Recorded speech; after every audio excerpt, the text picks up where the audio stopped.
Hi everyone, my name is Jeff Fatt.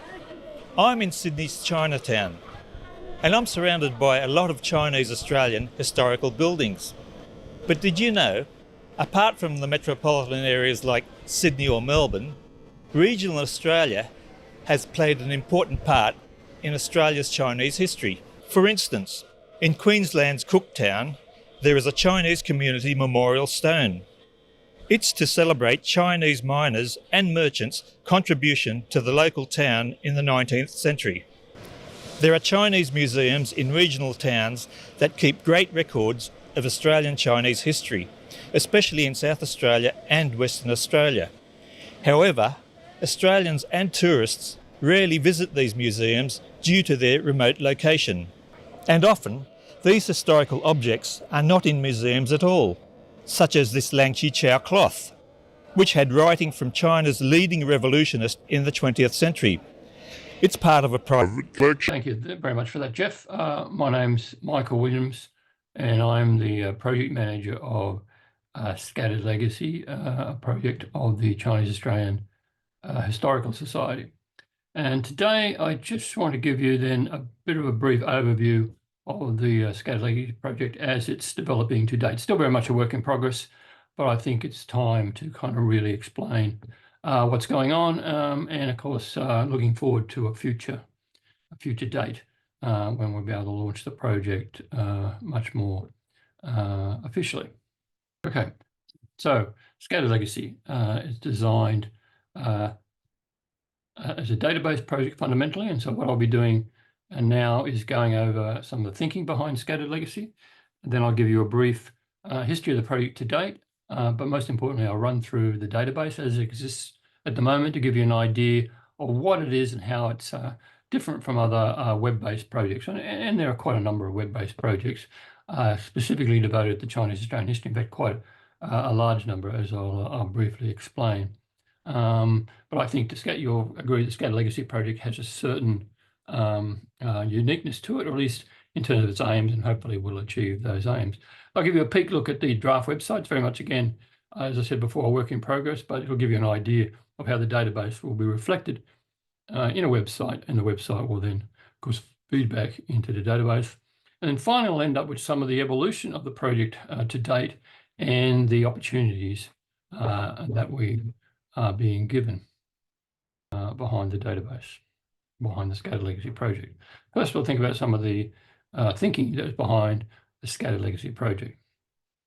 Now, as some of you are aware, I first began to develop in this area well before this, but publicly you can look at the Chinese Australian History in 88 Objects, which was designed specifically to use objects as a link to history. And this is the important thing. We're using objects in a very historical way, right? So don't mistake things for a museum or a virtual museum or collection. Certainly the Scattered Legacy can be used for that purposes, but most fundamentally, we're talking about a history project, and the history is to the forefront at every stage of this project. You'll see that in how these objects are dealt with, these items, these entities, these treasures. There's various terms that we've been using and playing around with over time, and perhaps people can suggest further ones. Okay, so as some of you may know, beginning, sorry, at least as far as I'm concerned, with this kind of project was my initial project, Chinese Australian History in 88 Objects. And the idea of that, of course, was not quite the same as Scattered Legacy, but it gives you a beginning. So I just listed 88 objects, kind of fairly randomly selected. And again, the idea was the objects would lead to an interest in the history. So I wasn't interested in the objects necessarily in themselves, which is why, of course, some of the objects were quite idiosyncratic. So you've got here, for instance, a Peking cafe fork, and this relates to a whole range of things. So I'd write, once you go to this object, you then have a little essay, which kind of tried to put it in a context. In this case, I'm talking about two Peking cafes, one in Melbourne, one in Sydney, also talking about the poison of polygamy, which is actually relates to a family associated with that novel.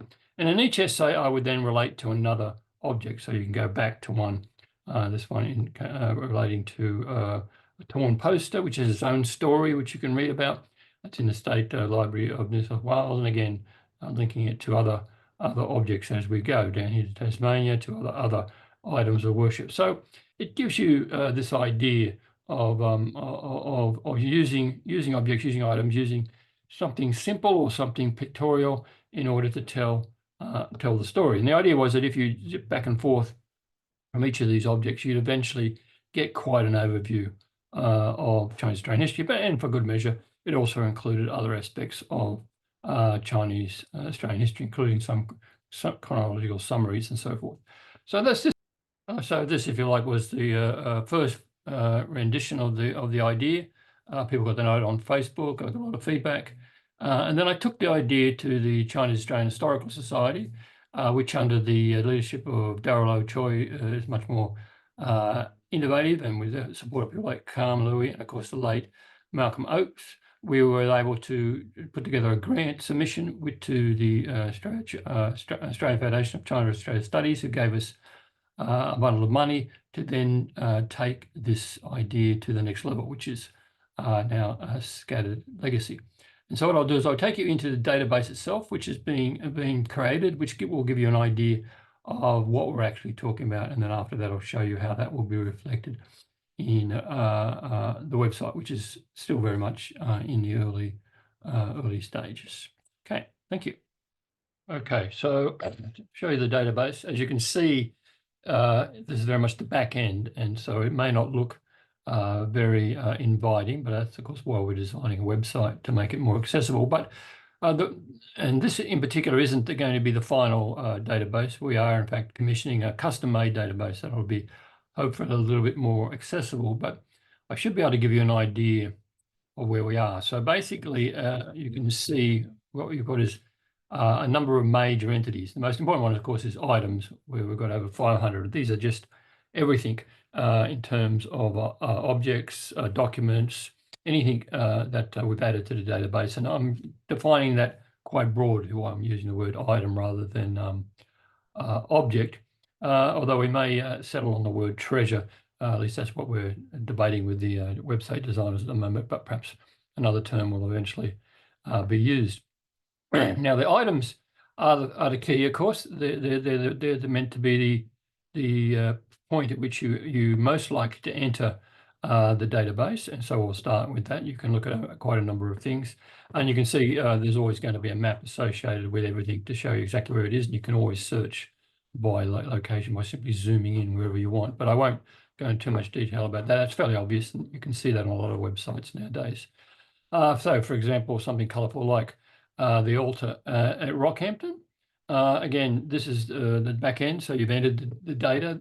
Red indicates that these are compulsory fields, so nothing can get entered unless you've at least entered a name, some idea of the nature of the item, and these can be quite a variety of things, as you can see, buildings, collections, documents of various kinds.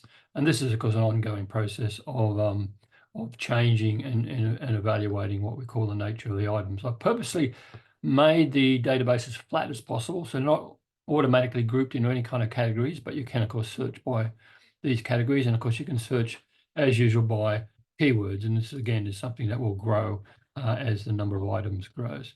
There's a brief description, of course, of what this thing is. This is the Joss House originally at Lion Creek Temple in Rockhampton, now with the Rockhampton Chinese Association. A rough idea of the date. And then we have some images, of course, so some quite beautiful images there. Shrine, the name of what we're talking about, and of a particular item within the temple, and who provided the image, in this case, Suming Shan, and a number of other items associated, another number of others. Now, these other images are, of course, close-ups or other aspects of it, which again also can be looked at, but I won't go into too much detail there. Everything has an option to be included as a Chinese text if there are texts associated with it. As you can see, there are, but they'll have their own category, their item entry. Now, most importantly, we go to a text. In this case, I haven't filled it all in yet, but a lot more detail about the historical context of the temple and joss houses. And of course, custody where, who owns it, who has it, and maybe where it was originally, if it was changed location. So many times things are in the same museum in Brisbane, but actually originated in Cooktown, this kind of thing. So you've got ample ways of mapping locations. And most importantly, I think anyway, is the link then from the item itself, in this case a temple, to a thematic essay. And here we can quite easily switch to a thematic essay about temples and joss houses. Again, you've got a short summary, and then you have the essay. Now, all essays within the Scattered Legacy are designed to be relatively short, just a simple a glimpse of the topic with references to other things as time goes by, and this can always be updated and changed. And naturally, of course, again, you can search by keywords, and more particularly, you can go to other thematic essays or other items, and most obviously items related to other joss houses and temples, such as, for example, the Croydon joss house. So now we're back to another item in this case, similar kind of thing. You've got a name, you've got in the nature of the item. In this case, it is a temple, or rather the remains of a temple. Here in Croydon, there's the foundations of the temple, courtesy here of, in this case, the Chinese Australian Historical Society, which probably just means I took the picture myself there, and other photos as well. You can't, when we custom make it, we can't include secondary sources for other images, but we will, of course, modify that so that every image has its origin as to where it comes from. Here I've got images courtesy of the Croydon Temple site, which is to say the local museum. So we have historical context again here. Here I've done it by simply referring to Trove articles, newspaper articles mentioning the Croydon Temple. So again, that's another way of zooming in and telling you. So I haven't written them up in any other way. I've simply quoted, by and large, things directly. Although in this case, I've also quoted Gordon Grimwade, and he has numerous articles on the temples of the north. So you've got things like 6 sandstone bases remain in their appropriate location. And this again is from the Queensland Heritage Register, whereas from the say a newspaper of 1897, the President and Vice President Committee of the Chinese Joss House in Croydon deserve success. They have no debt on the sanctuary, and in opening it, they invited all and sundry simply staying that guests should refrain from bad language. So you've got a bit of a glimpse of what was going on in Croydon in Gulf Carpentaria in 1897. So again, of course, we've got custody, but we've also again got other related items such as the pig ovens at Croydon, and of course other thematic essays or another related person. So in this case, we've got a person related here. This to say Charles Henny. I haven't got a lot of detail about him. He's an interesting person living in the area. Well worth further research if we can find out some more. He was a kind of an explorer, and as I say, referred to him here in the Catholic Press of 1914. He discovered a particular tin field. For a long time, he thought tin was also available in the Croydon area as well as gold. They called it the Croydon Hope. Discovered by a naturalised Chinaman named Charlie Hahn, a well-known prospector in the north. And again, I'd love to get a bit more information about him and his relation to Croydon. So in any case, as I say, every item was therefore related to either other items, to a thematic essay, to people if possible, and maybe organisations. These can be modern organisations as well as organisations from the past. Of course, the images are important, dates are there, and if it's applicable, any Chinese text. So we can see that as we go in the entities we've got. Therefore, as I've run down, there's the items, the places they're associated with, any organisations, people, thematic essays in Chinese text. So these are the kind of ways of searching the database. So we start with the items as the most important ones, but only important in terms of trying to entice people to delve into the history and get involved in history. So the idea is that the pictures, images, items of interest. But other people have other ways of wanting to look at it. Some people will be more interested in the thematic essays. So here I've got 93 proposed so far. I haven't necessarily written all of these up, and of course these can be written by me. These can be research articles related to other people's having already done some research, or of course they can be written by other people. Laundries.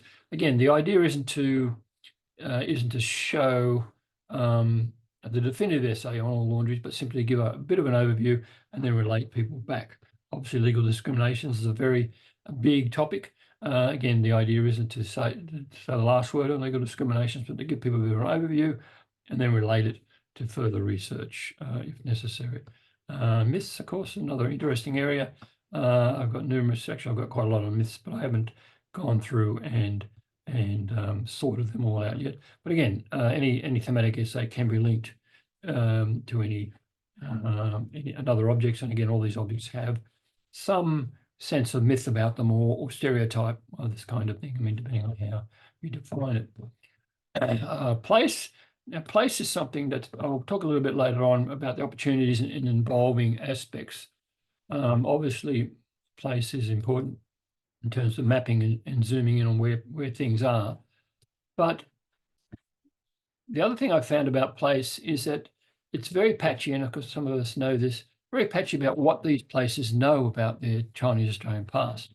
And it's very interesting. I mean, I've travelled a lot as part of this project. I've travelled to Broome and over to Perth and around the Road Walk, and I've been up in the Gulf of Carpentaria and various places. Unfortunately, I've been to Darwin in the past, down Tasmania in the past. I certainly have seen and talked to people, local historians and local museums and descendants of Chinese people, and it's very patchy what a local museum or a local historians know.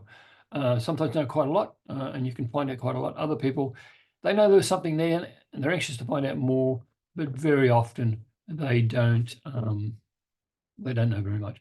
And so I think this is a great opportunity here, another opportunity we have to just assist local groups to learn more. And often they are quite anxious to know more about their Chinese Australian past, but they don't necessarily have the resources to do very much, although that varies. I mean, I found a wonderful person here in Temora, near the Riverina area of New South Wales, who has just finished writing a book on the Chinese in their area and done a very good local history.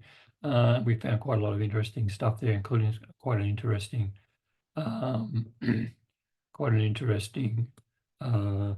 artifact object, which we'll talk about. I won't talk about here, but we can talk about other times.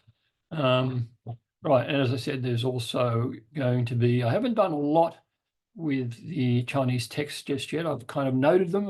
You can see we've got quite a few here, but I haven't gone into great efforts to make sure everything is translated. Some things have already been translated and we referred to things. Some things have poor translations.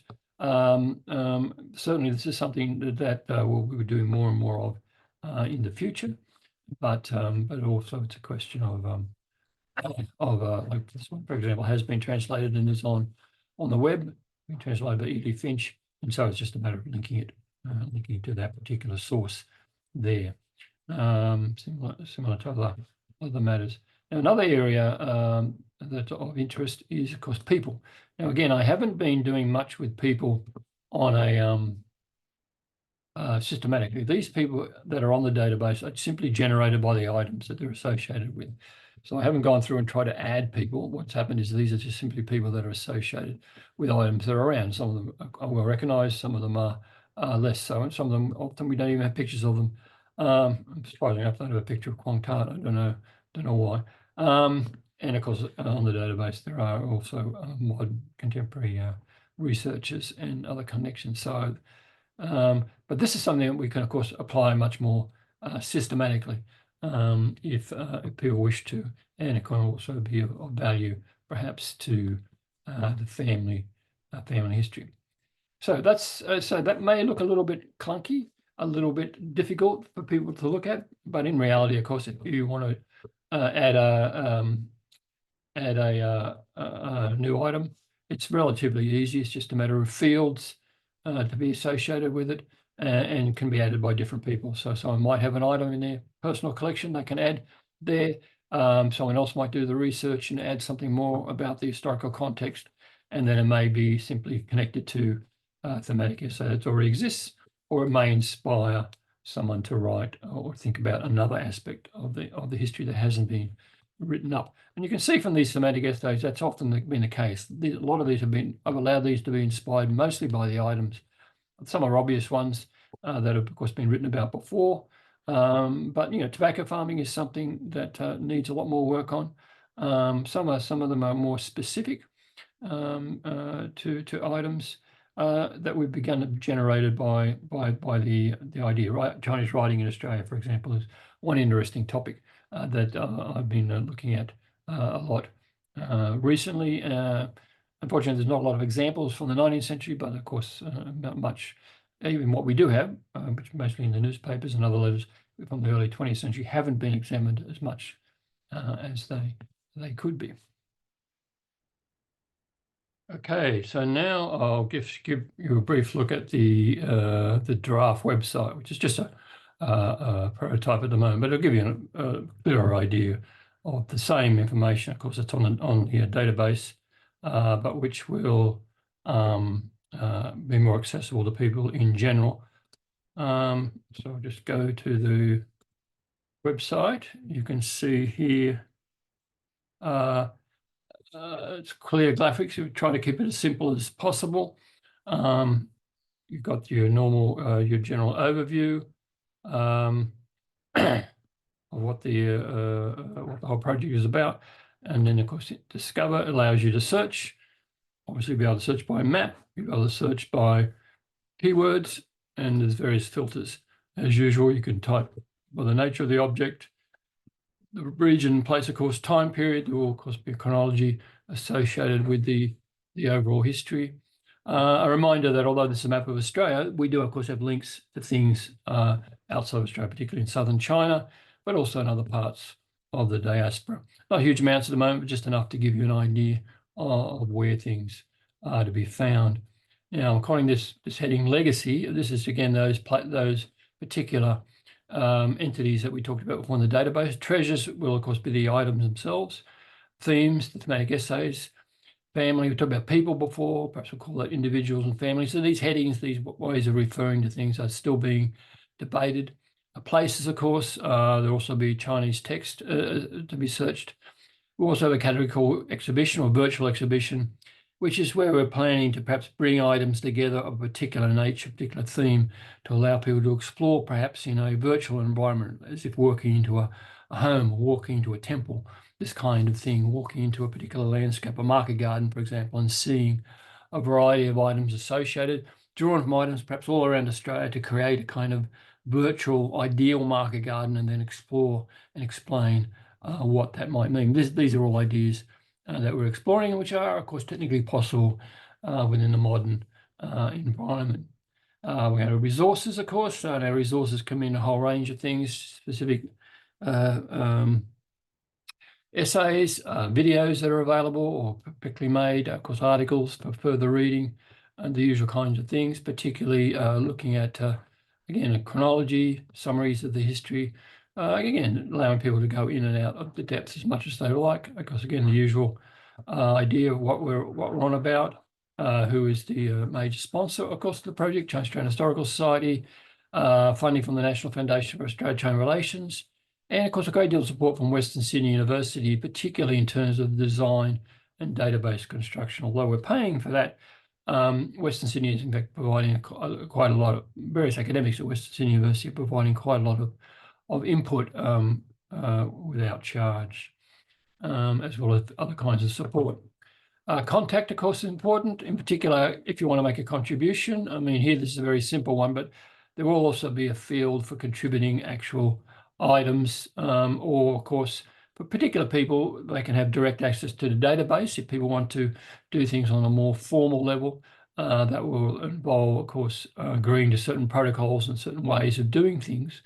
But more generally, for the general public or for anybody who's interested, you can simply ask questions, nominate an object or an item or that you think is missing from the database, or that you have perhaps that you know of, or that you've seen somewhere along the way, or contribute some corrections. Of course, there's always corrections that need to be made. So this is, I think, a fairly good overview. Hopefully that I haven't confused people too much. It is a complicated, ambitious project, but I think with the right database, the right mesh with website design over time, already I think we've more than proven the value of this. Okay, and so I'll just finish up now. You can see the QR code there. If you use that QR code, it'll take you to a place marker on the website where you can enter your email address if you wish to register to get some follow-up information about the project as it develops. The official launch will hopefully be scheduled for some time next year, probably the second half of next year, where the website will, of course, be fully operational and even a lot more items will be available. So thank you very much for your attention. We hope that by launching this platform, we can not only make Chinese Australian history more accessible to Australians and tourists, but also tell a more diverse story of Australian history itself. Chinese history and heritage in Australia encompasses much more than market gardens or mining. It is not merely happening in urban areas. The Chinese community has contributed to Australia's society in diverse, nuanced ways, in both urban and regional areas, and this platform is to tell why the Chinese Australian history is such an important part of our nation's stories. We would like you to support us to make this happen. Second half, I think.